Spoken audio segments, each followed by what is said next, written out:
ஒரு காலத்தில் வேகப்பந்து வீச்சாளர்களின் தலைநகரமாக வெஸ்ட் இண்டீஸ் விளங்கியது. அதன் பிறகு பாகிஸ்தான் அந்த இடத்திற்கு வந்தது. எனினும் 1990 பிற்காலத்திலிருந்து இன்று வரை ஆஸ்திரேலியா மட்டும் டாப் கிளாஸ் வேகப்பந்து வீச்சாளர்களை உருவாக்கி வருகிறது. தற்போது உலகக்கோப்பை கிரிக்கெட் தொடர் நடைபெறும் நிலையில் ஆஸ்திரேலிய அணி ஒரு அதிபயங்கர வேக பந்துவீச்சாளரை கண்டுபிடித்து இருக்கிறது. இங்கிலாந்து தற்போது 100 பந்துகளை கொண்ட தி ஹெண்டரட் தொடர் நடைபெற்று வருகிறது. இதில் ஓவல் இன்கிரெடிபிள்ஸ் அணிக்காக ஸ்பென்சர் களமிறங்கினார். மான்செஸ்டர் ஒரிஜினல் அணிக்கு எதிரான இந்த ஆட்டத்தில் ஓவல் இன்கிரெடிபிள்ஸ் அணி 100 பந்துகளில் 186 ரன்களை குவித்தது. இதில் தென் ஆப்பிரிக்க வீரர் கிளாசன் 27 பந்துகளில் 60 ரன்கள் விளாசினார்.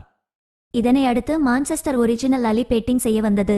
60 பந்துகளில் மான்செஸ்டர் அணி 58 பந்துகளில் 6 விக்கெட்டுகள் இழந்திருந்தது. இதனை அடுத்து ஸ்பென்சர் பந்து வீச வந்தார். தி ஹெண்டரட் கிரிக்கெட் தொடர் வரலாற்றில் இப்படி ஒரு வேகப்பந்து வீச்சை யாருமே பார்த்திருக்க மாட்டார்கள். 6 அடி உயரம், அழகிய தோற்றம், ஆனால் எரிமலையில் கக்கும் அளவிற்கு அனல் பறந்த வேகப்பந்து வீச்சு என எதிரணி வீரர்களை கதி கலங்க வைத்தார். 20 பந்துகளை இந்த ஆட்டத்தில் அவர் வீசினார். இதில் 19 பந்துகளில் பேட்ஸ்மேன்களால் ஒரு ரன் கூட எடுக்க முடியாத நிலை ஏற்பட்டது. மேலும் 3 முக்கிய விக்கெட்டுகளையும் ஸ்பென்சர் ஜான்சன் கைப்பற்றினார். இப்படி ஒரு வேகப்பந்து வீச்சை தி ஹெண்டரட் உட்பட எந்த T20 தொடரிலும் யாருமே பார்த்ததில்லை என்று ரசிகர்கள் பாராட்டி வருகின்றனர்.